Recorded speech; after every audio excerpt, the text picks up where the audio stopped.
Please, welcome, gentlemen in the press.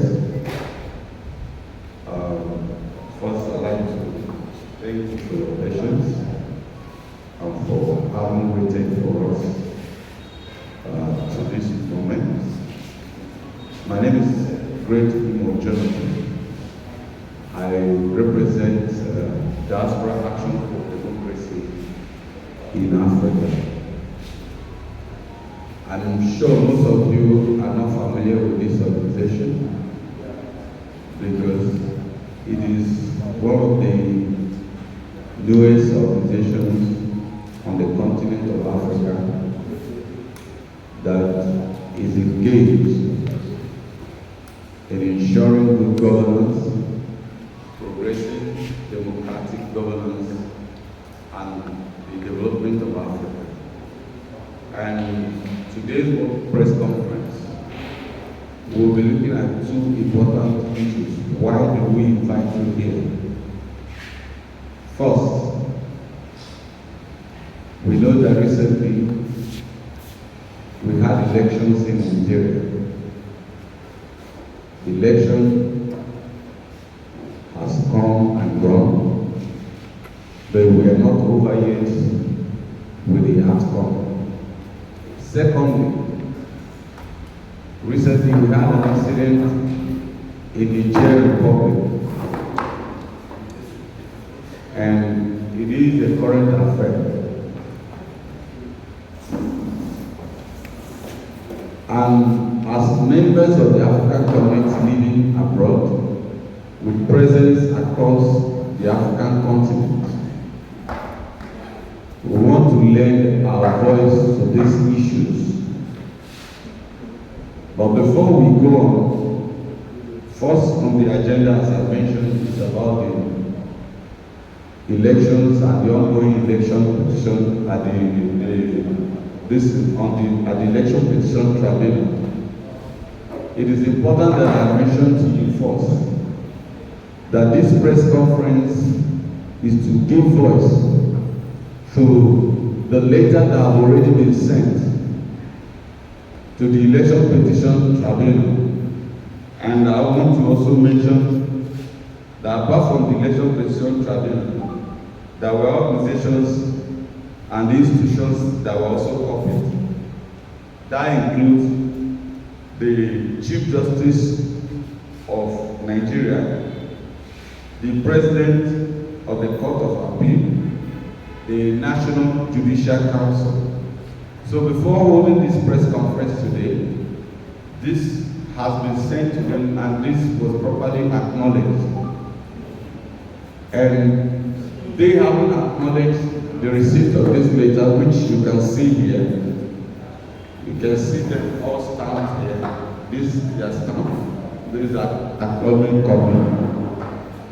We are now here to emphasize what we have sent here so that the broader community, African community, will hear us. But before we go ahead, let me reintroduce. Diaspora Action for Democracy in Africa is a Pan-African organization established as a vehicle to mobilize African diaspora across the world, outside the African continent, to organize and deploy people of African descent, their competencies, resources, and social capital to redeem the African homeland from its state of underdevelopment. Let me also say, why are we holding this conference here today? Knowing that this is an African-wide organization, you must know, or we must re-emphasize, that it is known all over the world. 1 in every 4 Africans is in Nigeria.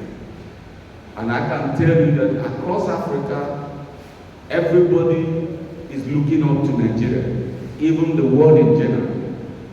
Whatever happens in Nigeria have domino effect across Africa. Therefore, diaspora Africans decided that they should start in Nigeria then get across to other parts of Africa. Like you can see today what is also happening in Niger. Apart from the fact that the current president of Nigeria is the chair of ECOWAS, Nigeria is being looked up to amongst other ECOWAS countries to actually lead the action in Niger.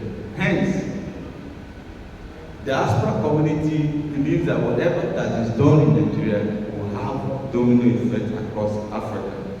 That is why Nigeria is the official signal for this organization. And as I mentioned, two important things we are dealing with here today is Nigerian government and the judiciary, and we are here to ask them to respect the wishes of Nigeria, even as we look forward to the judgment that is going to come from the election petition tribunals across Nigeria. Now, let me go further without wasting your time to mention that the 2023 Nigerian presidential election has moved from the ballot to the courtroom. The results from Nigeria's general election were under scrutiny in May 2023 as court considered several of the petitions we have in these petition tribunals from the state to the federal. It is important to emphasize that even in the Electoral Act, the election is inconclusive without this process that is ongoing right now. We all know that the election petition tribunals are part and parcel of the election. If the Constitution were to be rejected, we are not supposed to have governors, members of the National Assembly, or anybody installed a president until this process is exhausted. But coincidentally, where we are now in our trajectory, political trajectory, this process is included, yet somebody has to be installed, so there won't be no vacuum. Hence, we have some people at the National Assembly whose cases are the tribunal, people who are sitting as governors whose cases are the tribunal, and somebody overseeing Nigeria as a president who is still at the presidential election tribunal. That notwithstanding, it is important now to know that the presidential election tribunal particularly, whose outcome will have stronger effects on Nigeria's democracy and governance, has become a subject of attention. And recently, as we can see, there are ongoing campaigns, all eyes on the judiciary, of which, as of day before yesterday, we have seen an attempt to muzzle that voice. But we must say that we find it challenging that in a democracy which emphasizes free speech, that citizens saying that all eyes on the judiciary should be a subject which will be, alluded to be a suggestive idea for anarchy. It is surprising that those who believe in the tenets of democracy are actually opposed to freedom of speech, to the extent that the citizens say that all eyes on the judiciary has become a subject for which some people have been termed anarchists. But that is unfortunate. But we're here today to say that we believe strongly that the judges know that in the history of Nigeria, no other election tribunal has raised the consciousness of Nigerians more than the 2023 presidential election, which they are currently presiding over. We have seen tribunals, we have seen election adjudicatory processes in the times past. But I will tell you that no other time in Nigerian history has it been this consensus. Now many Nigerians both home and abroad, and even beyond Nigeria. In fact, if you watch some foreign media till tomorrow, they are subject of social discourse. As of Sunday, we have a very prominent former British member of Parliament, George Galloway, having a world media platform where Nigeria's democracy and the ongoing tribunal was discussed. That's to tell you that, unlike before, Nigeria has become a subject of international attention strongly. Hence, the judges at the presidential tribunal know that, like no other time in Nigerian history, it has become a subject of interest, and this is one of the things we want to emphasize. Arising from the discussions we have had with so many Nigerians and also other Africans, because as a diaspora organization covering the entire Africa, and Nigeria being a country whose activities have dominant effect across Africa, whatever happens in Nigeria has become a subject of great interest to us. So having discussed with Nigerians, having had these various interactions, because if their verdict fails to satisfy the requirements of justice, it may detonate the youth in Nigeria. We have to emphasize that. And this is where we are paying attention, and we are also using this opportunity before anything goes wrong to call the attention of everybody.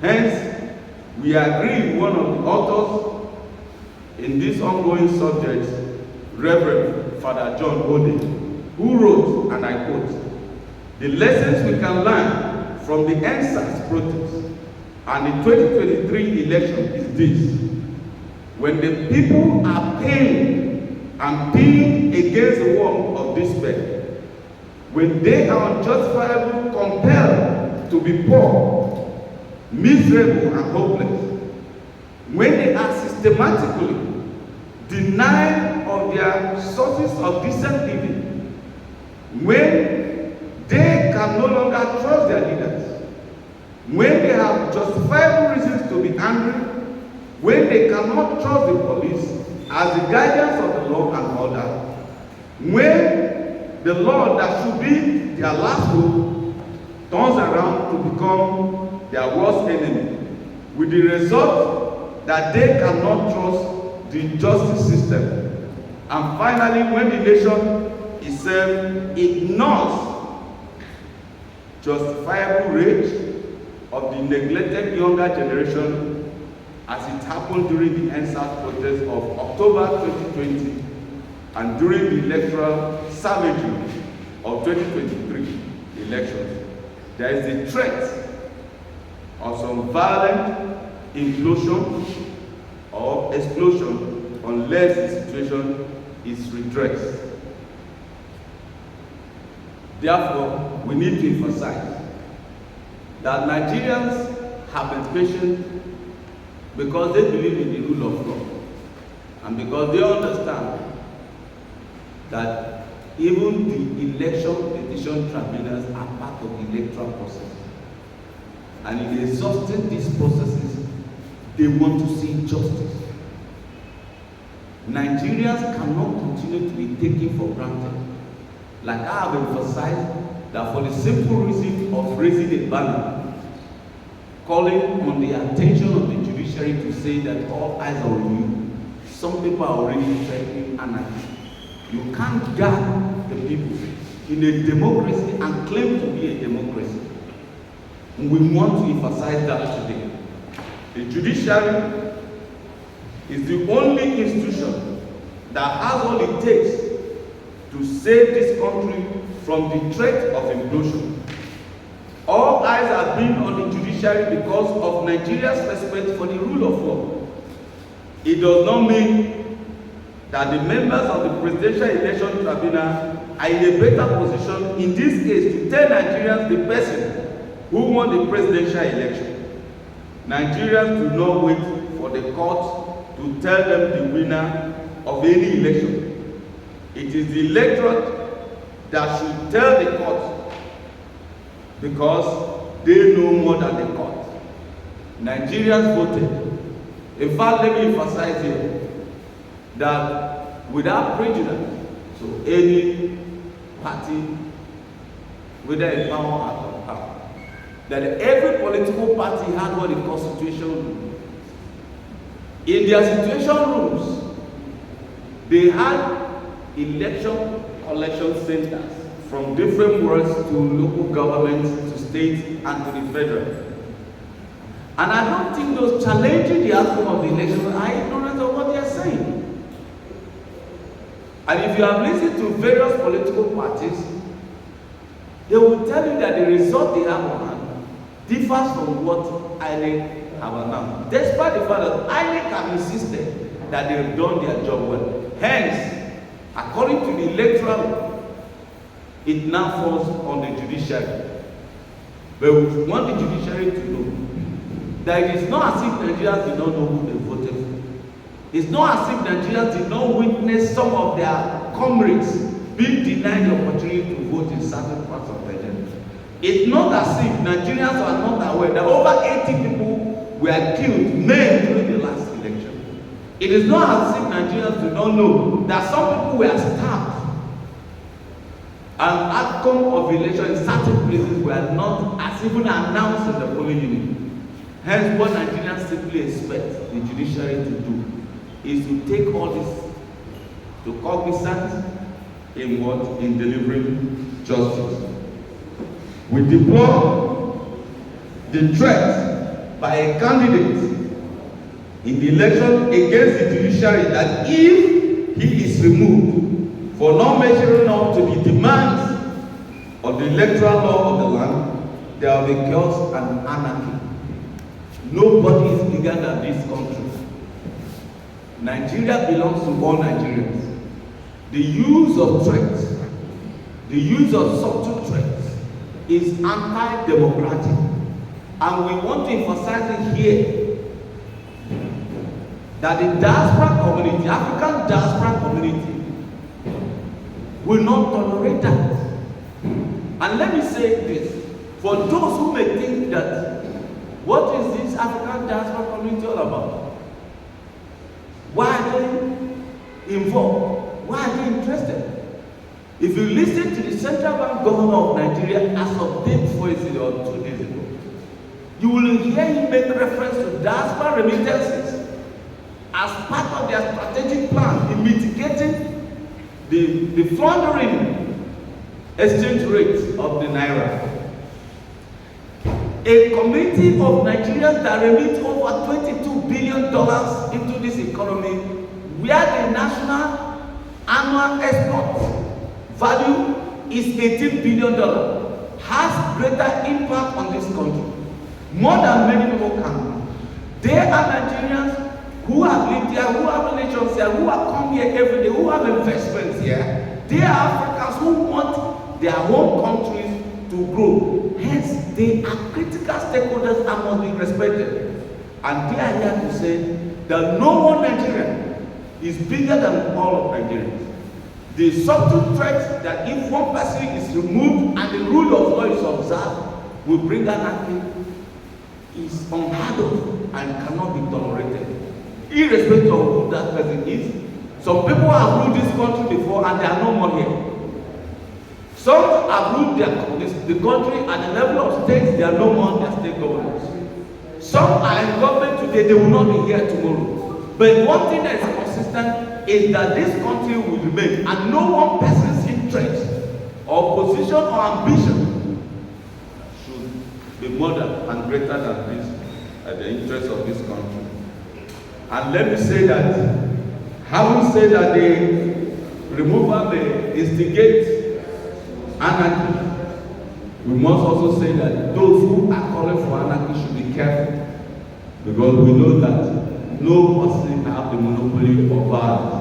As much as we recognize that today, on various social media platforms and media, we have seen some of the unwitting thoughts, please emphasize, unwitting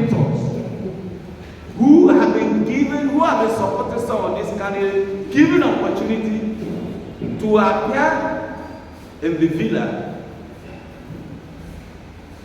and given opportunity to speak on issues concerning Nigeria. Some of these people, non-state actors, have threatened other Nigerians on behalf of some of these communities. And we are in a democracy. And I guess these are some of the things that are given impetus to the statement that if some people are removed, there will be anarchy in the land. But we want to remind them, as I said earlier, that Nigeria is bigger than anybody, and no Nigeria is greater than anybody. Diaspora Action for Democracy in Africa wants the world to know that that will not be tolerated. In a nutshell,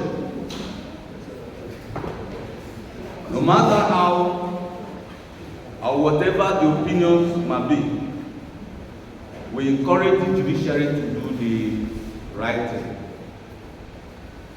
The judicial process is part of the electoral process, irrespective of the fact that we have some people that have already been inaugurated as governors, senators, president. It does not remove from the fact that the judicial process is part of the process. And some people think it's a fait accompli because they have been inaugurated. Diaspora Action for Democracy in Africa is saying that is not the truth. We must see that the right thing is done. Secondly, we did mention the ongoing issue in Niger. Niger is a hot button issue for ECOWAS, and now we have various interests, both local and international, trying to intervene. And as Africans living across the world, outside the continent, Diaspora Action for Democracy in Africa, they are interested in what is happening in Niger.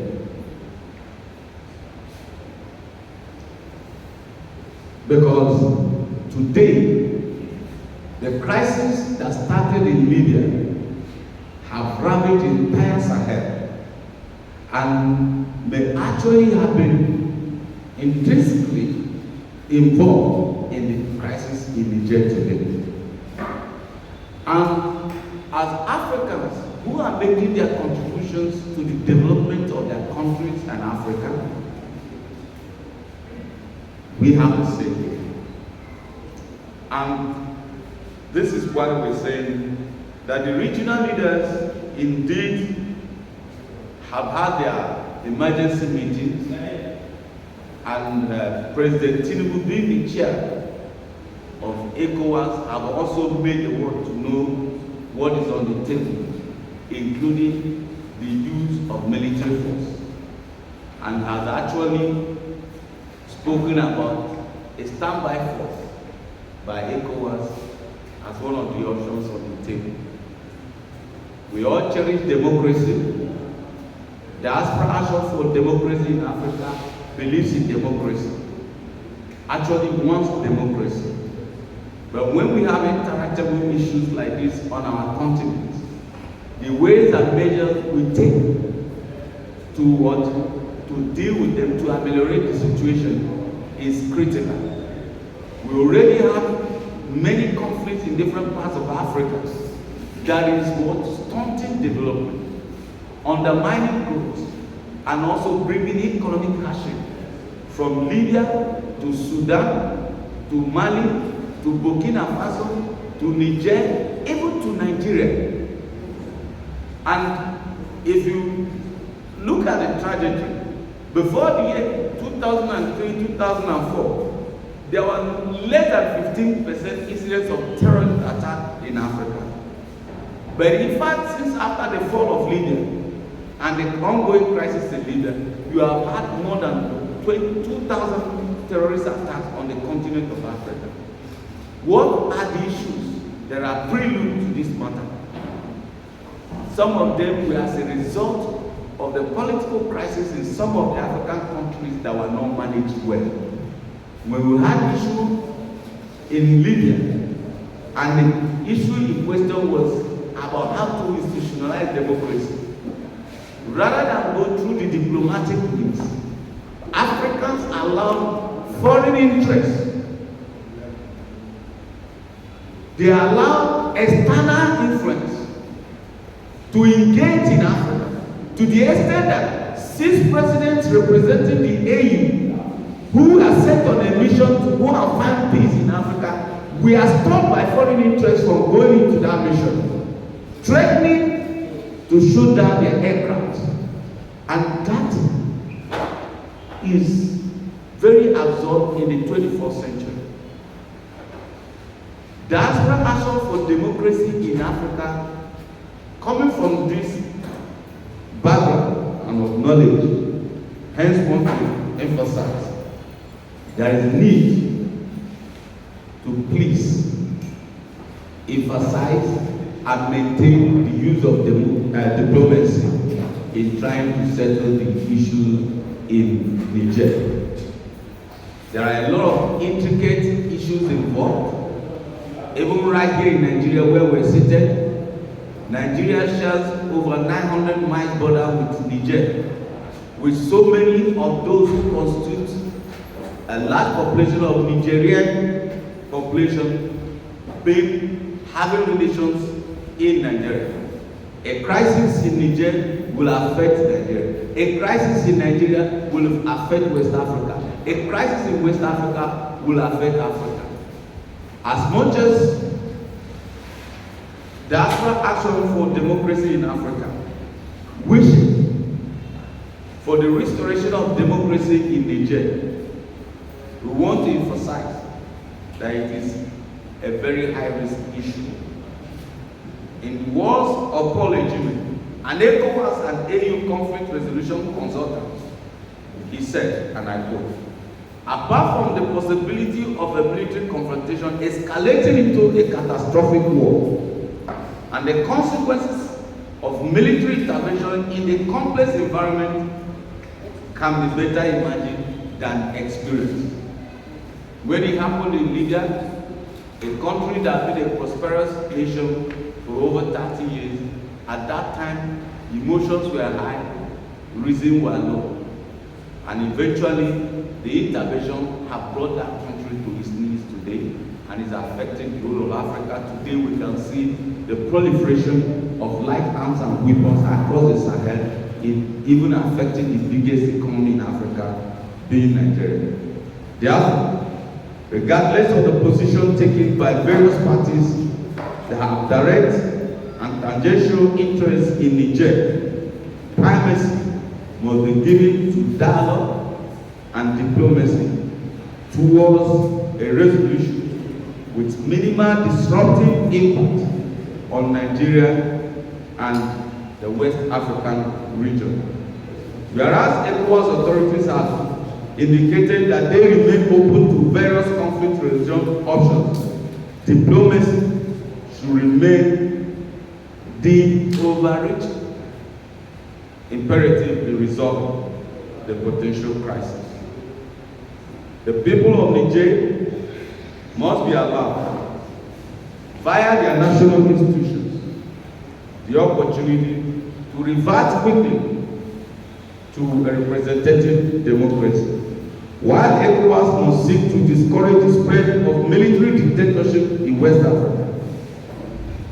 The recourse to armed deterrence must be restrained by multilateral diplomatic mechanisms.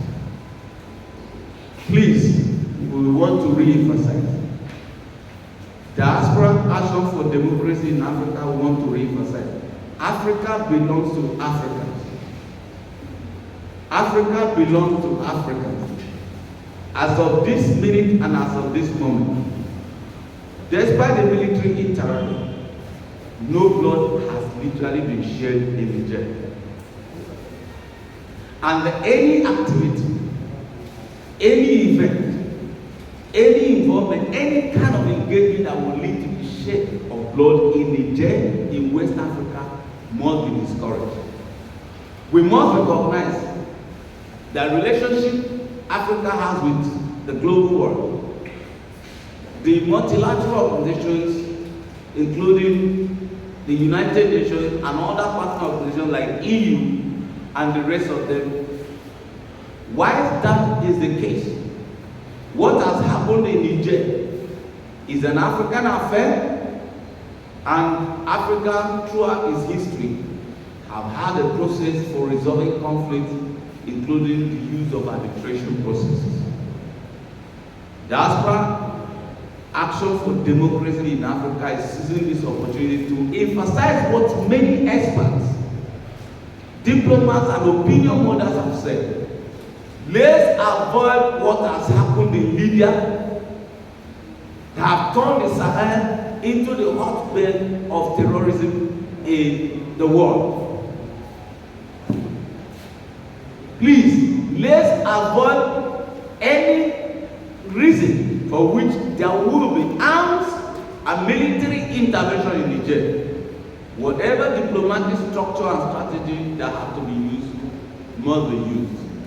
Again, in conclusion, this press conference, as I told you, especially regarding the Presidential Election Commission Tribunal, before this press conference, we had already sent a letter to the tribunal, and this letter we copied some institutions and representatives of some national institutions that have anything to do with it, including the CJN, NJC, others alike. So we're not just having a press conference, we are actually highlighting what is already known around the institutions of judiciary, the demands of Diaspora Action for Democracy in Africa. And I must say, if you must know, taking an example of Nigeria, a group of people that released over $20 billion into the economy of a nation have a great say, and whatever they say must be respected, and that is where we get today. Thank you for listening. God bless you.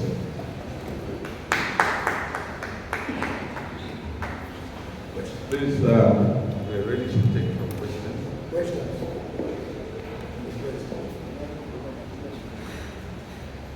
Any question?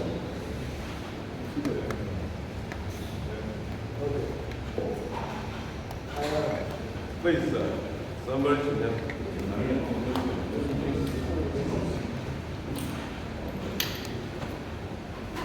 My name is Popski, also radio and television. For some time, this tribunal has been carrying out its normal investigation or activities to ensure the true outcome at the end of the day concerning the 2023 election. Why are you just coming up now? Are you foreseeing that something otherwise is about to happen? Maybe not following the interest of the diaspora? Anywhere in the world, I feel this is the right time when we are almost concluding and then steadily we get at the end of the day, decide to become so at the end of the day.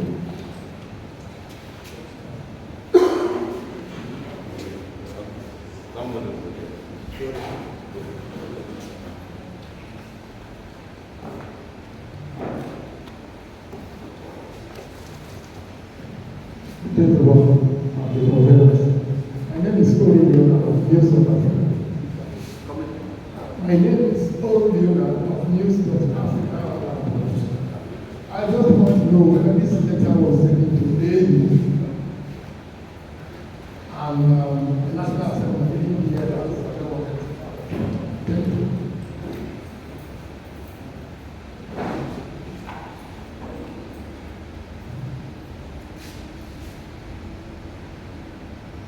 Thank you.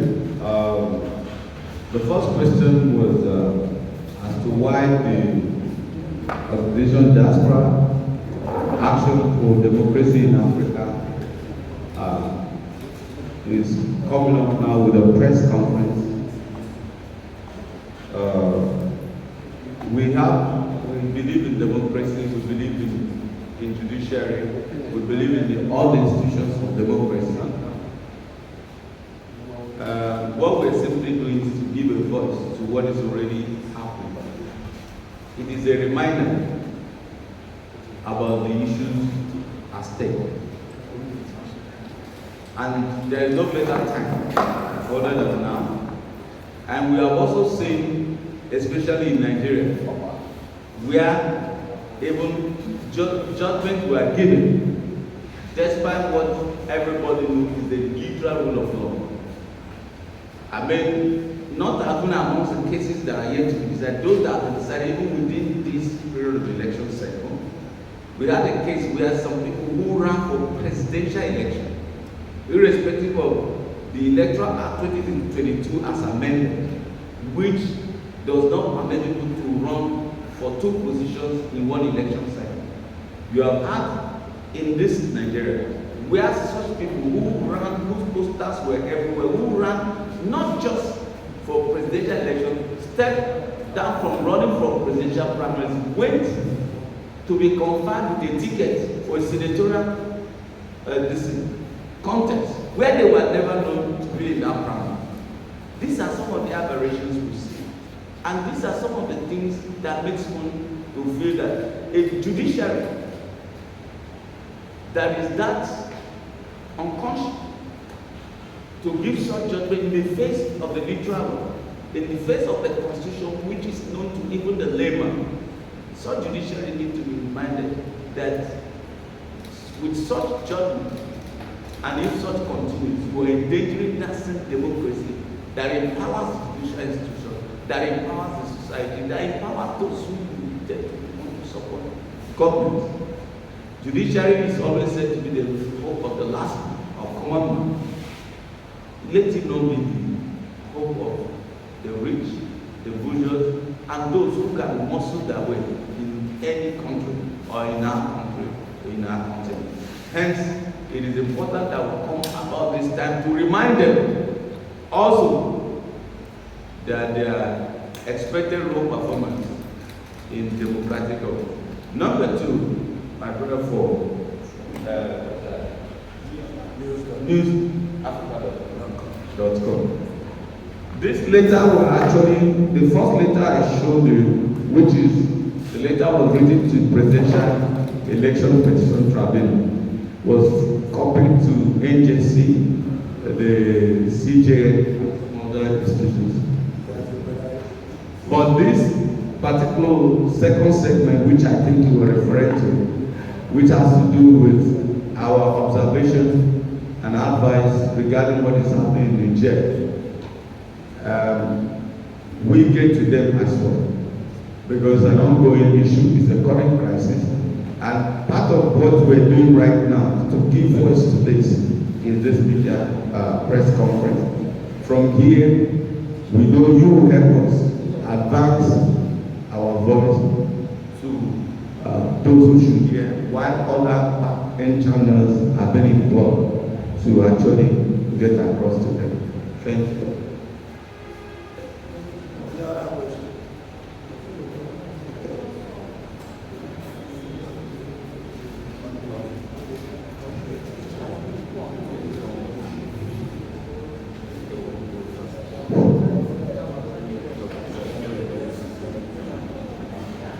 Thank you for your handling intervention. Like I said, we would like to know if the letters forwarded to these organizations have received a response from them. And if what's the response? If are they on the side of the A's or A's in the institution? Thank you very much. I encourage you to further ahead.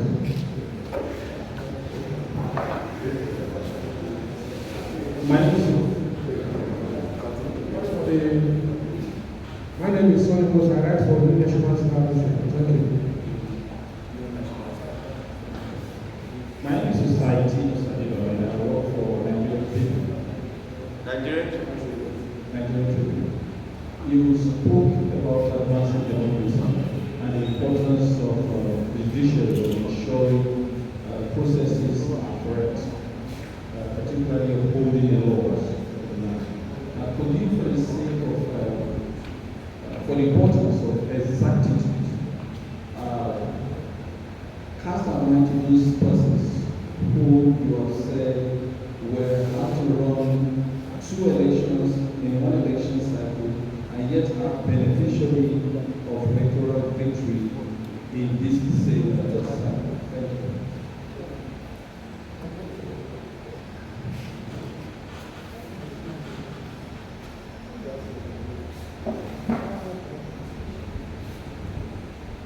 Move something from the anti-corruption grassroots foundation.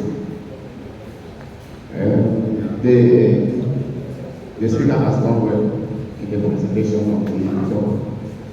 I want to ask if there is any other practical measure that the organization will also take in combating what we are facing today. Because the truth is that it is unfortunate that we find ourselves in the situation we are today, but no time is late. And needed if there's another practical measure apart from voicing out.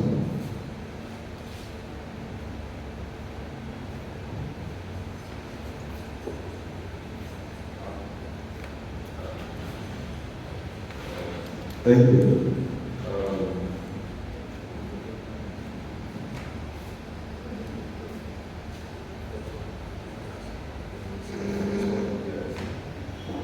So my brother, thank you for the question you asked about the letters I've been received. Let me open the page here and show you the actual. The letters were not only received, they were properly acknowledged and stamped. The dates are here, and which is why we brought it to the media to see. Those who want to zoom in on it can see it. You know, sometimes it takes a while for governmental institutions to respond to these things. In fact, in the last dispensation, we had a case where the former Vice President, Professor Yemi Osinbajo, had to actually promulgate an executive order demanding that correspondence with institutions of government after 2 weeks is reckoned to be what to be carried, because that's to acknowledge the fact that sometimes correspondence and there are a lot of institutional bottlenecks that make not that at least having acknowledged that is important to us, that they understand what they receive. So what we are doing today would not be a surprise to them because they already knew. Then the second issue, question asked, was about who are the beneficiaries.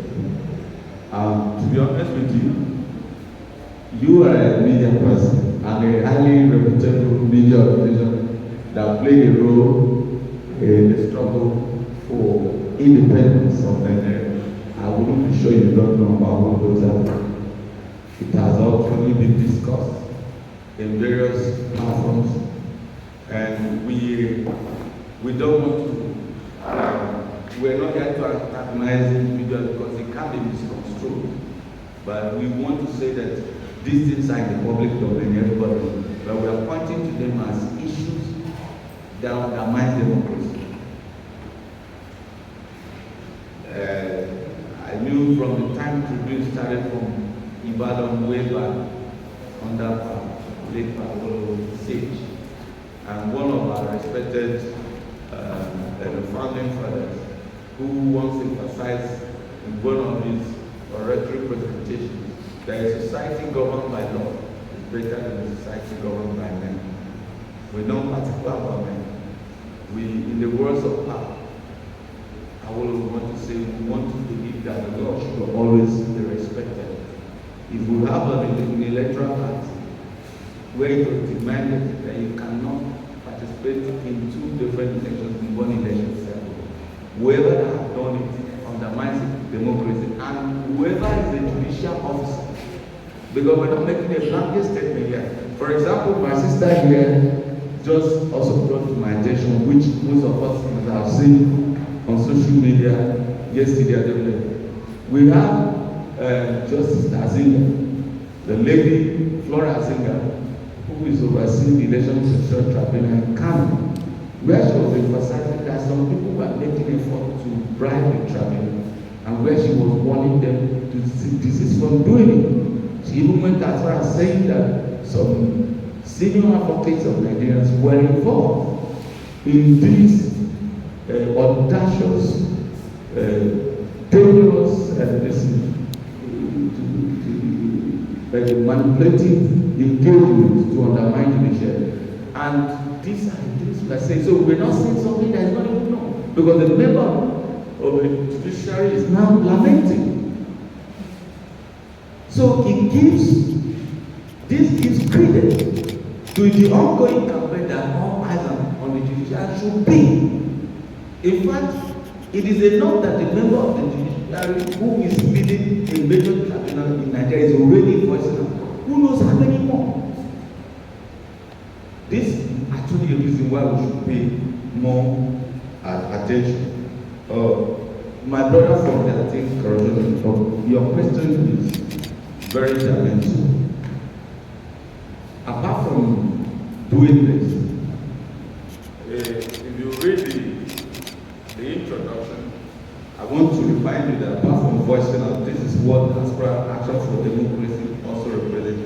I remind you again, it's a Pan-African organization established as a vehicle to mobilize all African diaspora across the world, outside the African continent, to organize, deploy people of African descent, their competencies, resources, and social capital to redeem the African homeland. If you get that, you know it's beyond having a press conference. It's about beyond this. It's not just an event. It is an organization that is involved in many other things. For example, there are issues still left to be done. We have issues of leadership orientation, reorientation. For example, we're coming up with issues like engaging African leaders. Yesterday, for example, we had a discussion on a book centered on leadership, Why Nations Fail. It's a comparative study about two North American countries. One is a success, one is a failure. The institutional frameworks and other issues that have led to the failure of one and the success of the other. And in the 21st century, and we keep saying you don't need to reinvent the wheel. And as diasporans who live in different parts of the world, who have had different experiential knowledge of governance and history. You understand?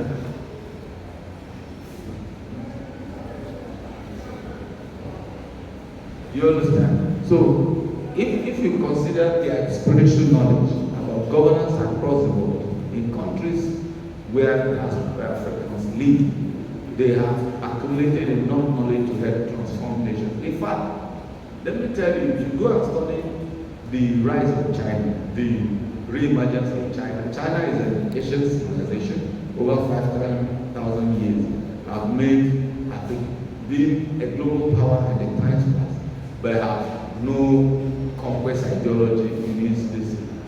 In its Confucius theory, they believe in their own certitude and growth, development to become a positive engine.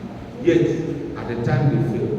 But one of the things that brought about the re-emergence of China, despite their 100-year marathon, which is the vision for the 21st century China, you see that one of the things that helped China to grow is the diaspora community. The initial foreign direct investment that came to China to instigate productivity and attract other interests to come into the economy were diaspora Chinese. This community of Africans, Diaspora Action for Democracy in Africa, are going to engage. That is where you're looking for what?